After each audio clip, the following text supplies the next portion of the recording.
Welcome back to Gold and Black Live, segment 2, joined by Bruce Weber, Bill Benner, and Mark Montieth. If you know Purdue basketball, you know all these guys because they've all played an important role of informing you, and one of them did a heck of a job coaching Purdue basketball for 18 years, and obviously went on doing a steam career also as a head coach at Southern Illinois, and of course, Kansas State, that of course being Bruce Weber. I don't know where we're going to go back to the conversation. It's just kind of like free flowing, but there are so many stories and amazing things that have happened to all of you in that role. I think too, Bruce, you look at I guess the game you have to talk about, and I think all of you were probably in attendance, was the chair game, and in 1985, February 23rd, if my memory serves me correct. And I'll start with Bruce on that one, just because, again, that was such an amazing, and I wasn't there. I've never seen Purdue win in Assembly Hall, if you can believe that. And that's why I haven't been back since 2000. But the whole thing of what that was like and your memories of that, just sitting there and knowing that you knew something was up because he was wearing a golf shirt into the game. Something was up. It was a warm day. It was a warm day. I do remember that, even being in West Lafayette. But Bruce, I'll let you get started with this story and what that was like for you as you recall it. Yeah, there was it was hostile or whatever, and something was brewing, like you talked about. And the thing I always say is I was amazed how, and I think he did some of this on his own. He took the attention away from the team, and put it on himself. And I always talked about it. I wished as a coach, later on as a head coach especially, I could have had those, brilliant thoughts of, I'm going to do this so they talk about me instead of. But he did it all the time.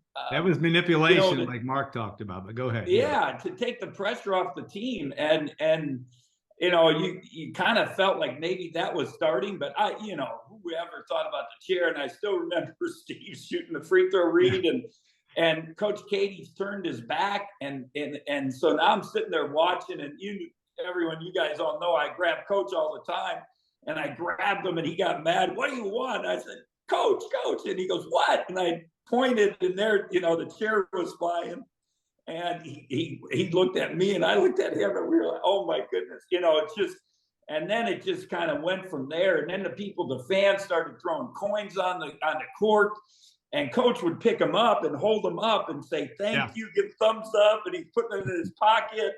But then it got pretty hostile. There's no doubt. And, it got crazy even after the game, the whole thing.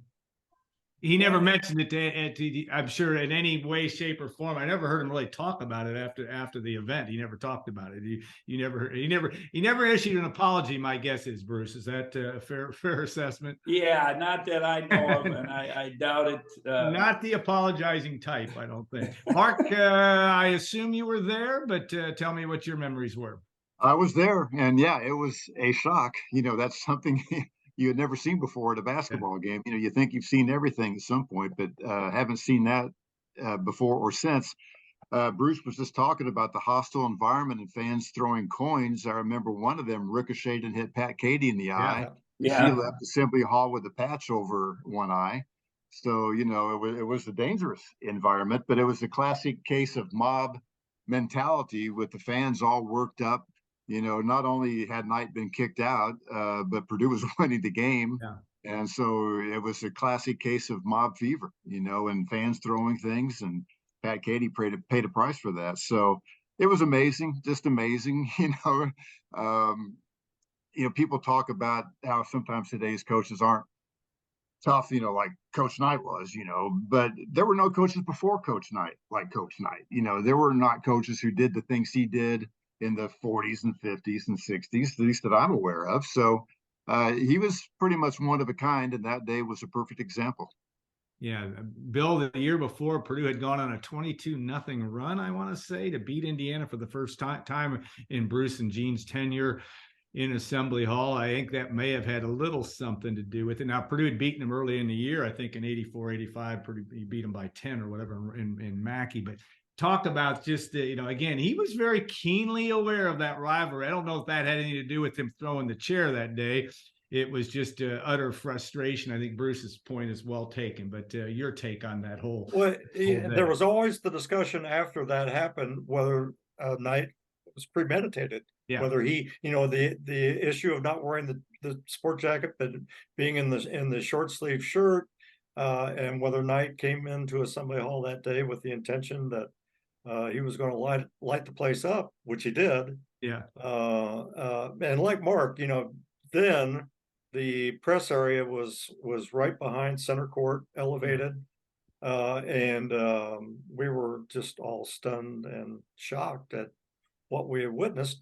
And the thing I remember, Katie coming in after the game and making the point that about his team. Yeah, this is Purdue, not Purdue. And Katie handled it as well as it could have been handled. I mean, he had every right to go Katie-ish had he wanted to, but I thought Gene handled it in a very classy manner and focused on what had just occurred, which was a resounding Purdue victory. But it was, and I was there as a columnist, and so I was there to write opinion that day. Phil Richards was he wrote the lead story, the game story, and I wrote the column. And obviously I wasn't very kind, but how could you be when you've seen such one of the most outrageous things ever?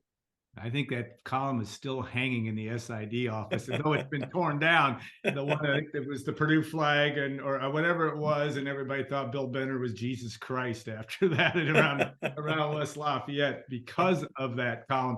Little did they know that Bill was just a very good impartial journalist, telling it like it was. He was not a Purdue fan, but necessarily, but certainly a fan. Everybody had to be a fan of that relationship between.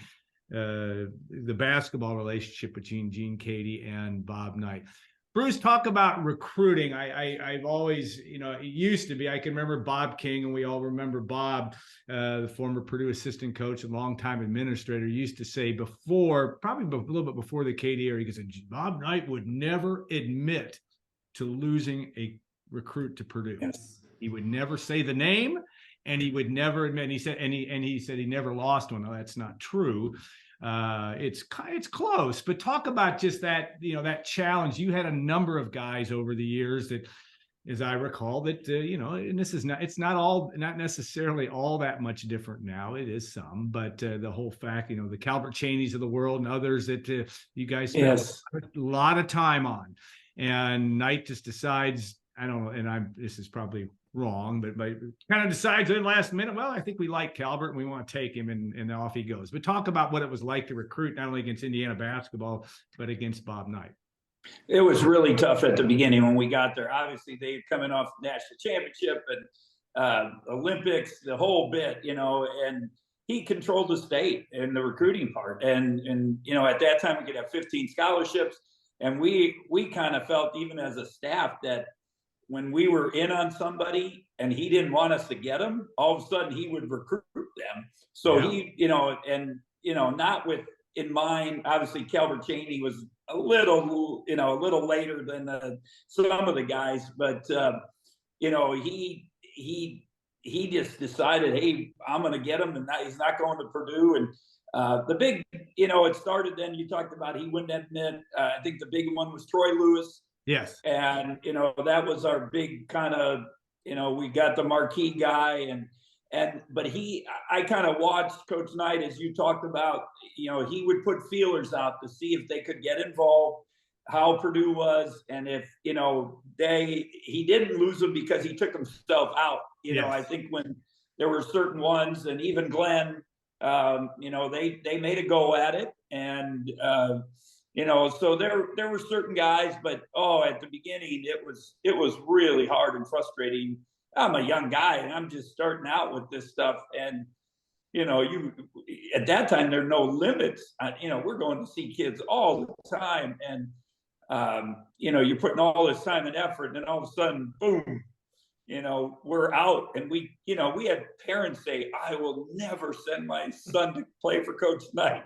And a week later, he commits to Indiana, and we're like, wait a minute, what did you say, Mom? Yeah, But yeah, there's names like Matt Nover. I can remember you guys yes, were on him, and the last minute, boom. And again, this is from my point of view. I didn't know any of the total details. You know it a lot better, but there certainly seemed to be a few of those from that standpoint that made it even all the more interesting in terms of that relationship. he was great with moms, especially grandmas.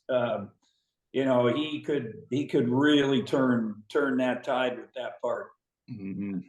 You know, and Bill, I'll go to you, and both you and Mark, I think, were probably maybe at Gene Katie's first press conference when he was hired at Purdue. I don't know where you were that April day back in 1980, but I do remember Gene saying, because it was after Lee Rose left, it was not a warm and fuzzy time for Purdue Indiana relations, especially even though Purdue had beaten Indiana the year before and gone to the Final Four. But I do remember Gene saying, yeah, somebody asked him, maybe it was one of you two, that said, well, you kind of like Bob Knight and all about that. But that was genuine. I mean, there was a respect there from the get-go. And I guess, Bill, I'll let you comment on that first.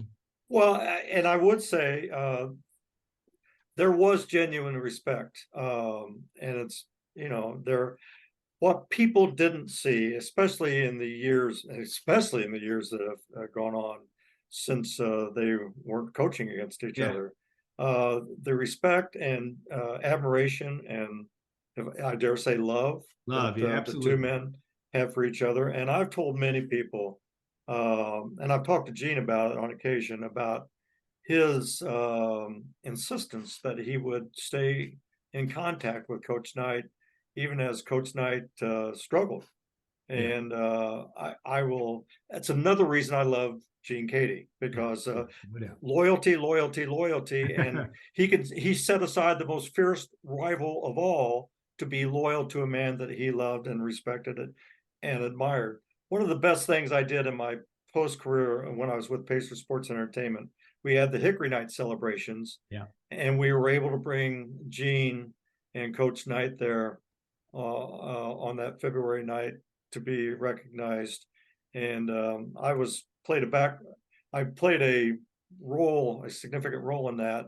But once they got there, so I was certainly in the background.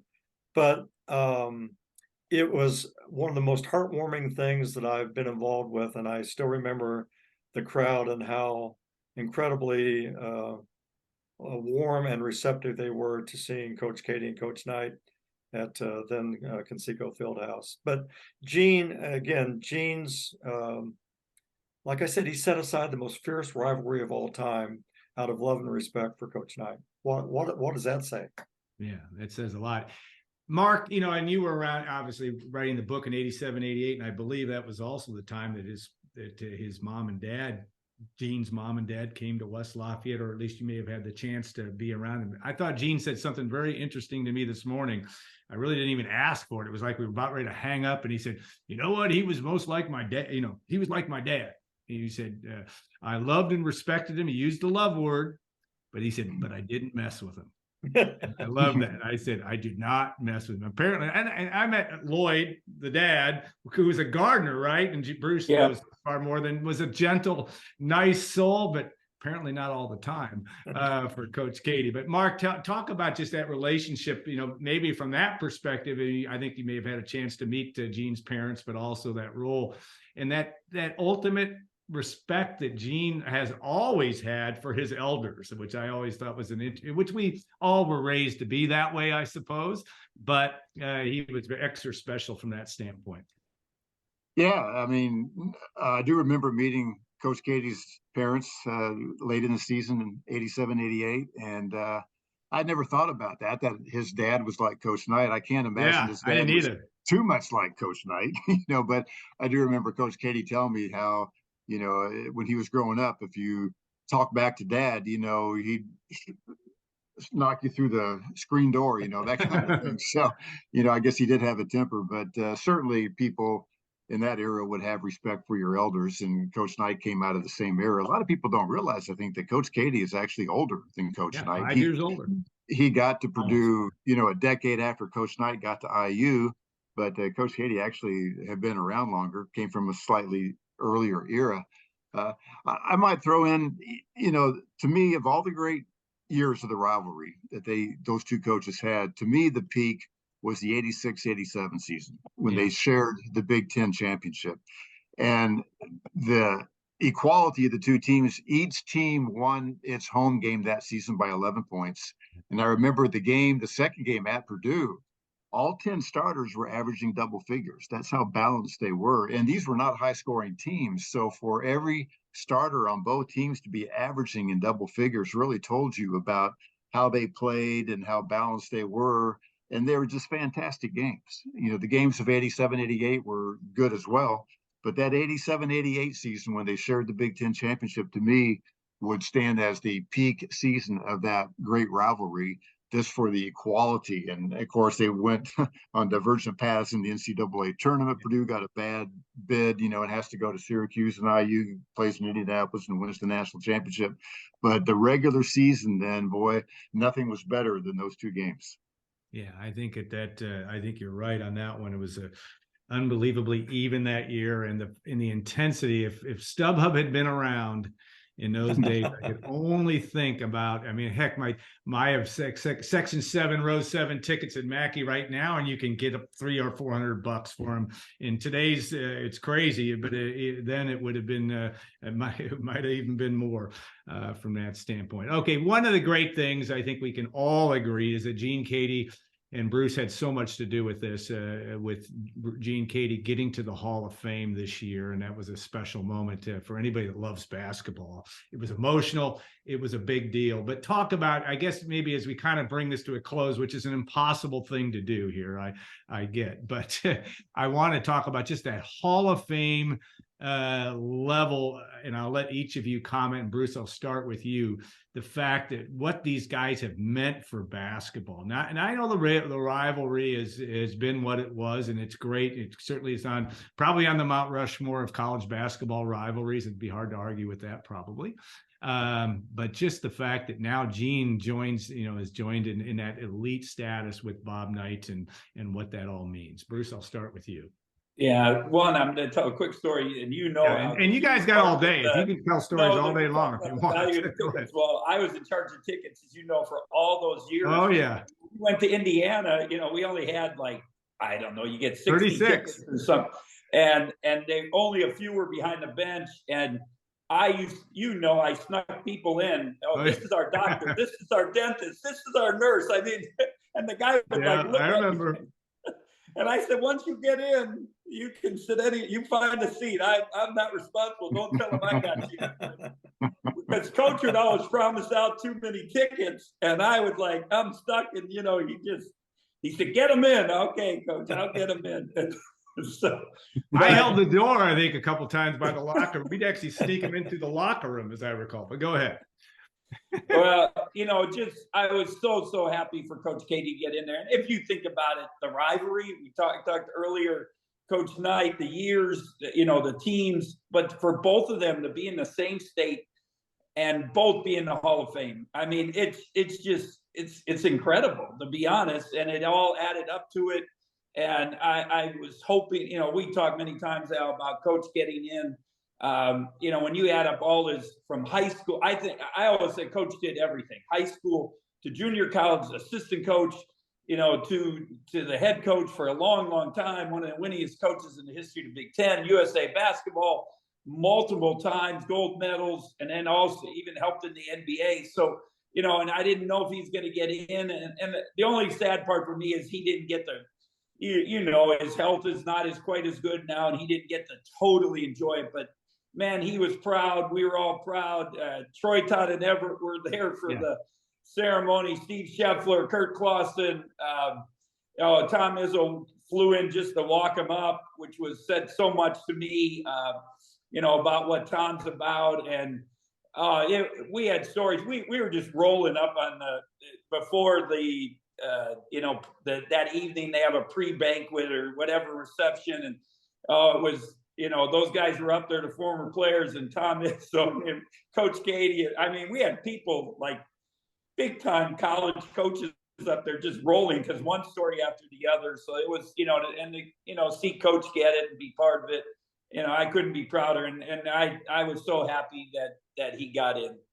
Yeah, no question. Mark, put it on that perspective of, again, the Hall of Fame level and just from a national perspective. And Bob Knight probably raised Gene Katie's level of national notoriety as well, just because Knight was already at that level before Gene got the job at Purdue, and Gene worked his way into that. But put that in some level of perspective as well.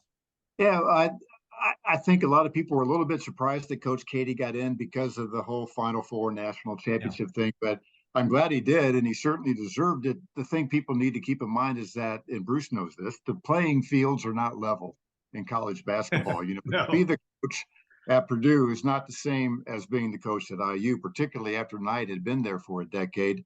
And we've often all heard about how when Coach Katie was considering taking the job at Purdue, Al McGuire told him, "Don't take that job. You got Bob Knight in Bloomington and Digger Phelps up in South Bend. You're not going to recruit in that state against those two guys." And he did it anyway and gradually built a national caliber program. So that is a Hall of Fame performance right there. He had so many headwinds at Purdue that Bob Knight did not have at IU. And I could go into a long dissertation on how fortunate Bob Knight was in his early years at IU to get some of the players he got and inherit some of the players he got. So Coach Katie did not have those advantages, and yet had a winning record against Bob Knight and played him toe-to-toe for so many years. So so many factors go into winning a championship or getting to a Final Four, but you got to look at the overall body of work, and certainly Coach Katie's body of work was a Hall of Fame performance. Yeah. Final word, Bill. What say you on not only the Hall of Fame, but just any other things you want to bring to the fray on Gene Katie and Bob Knight's legacy together? Well, Hall of Fame coaches representing a Hall of Fame rivalry, and being a lifelong Hoosier, basketball is our game. Yeah. And I've always sincerely believed that, championed it, written about it, promoted it, and it only seems fitting then that the two most influential coaches of that era in the Big Ten, in the most competitive conference in the country, would both end up with Hall of Fame distinction. And to circle it all the way back, those years, and Mark knows this, and Bruce, you lived it from the sideline, and Al, those years, that rivalry was unmatched. And again, you give me Duke, North Carolina, whomever it might be, and it was unmatched because Gene, getting back to the Hall of Fame, Gene came in he was going to take on the world, and if that meant taking on Bob Knight, he was going to do whatever he did to represent Purdue in a first class. And Purdue, those teams embodied the Purdue ethic. I mean, no doubt. They were Purdue. Yeah. And so when I learned that Coach Katie was going to the Hall of Fame, I immediately messaged him and tried to, in a few words, tell him how much it was overdue and much deserved, as so many people did. But again, for Knight and Katie, and then Indiana and Purdue to be represented in the Hall of Fame is only fitting for the state of Indiana and our rich basketball tradition.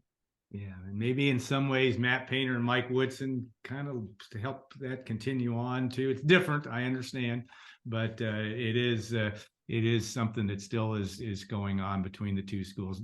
Gentlemen, it's been a privilege for me. I mean, three of my favorite people, and to share this time. And again, we could do this for 3 or 4 weeks, if not hours. So I appreciate that so much today, and we'll do it again. Bill Benner, you and I haven't talked in way too long. So, that's right.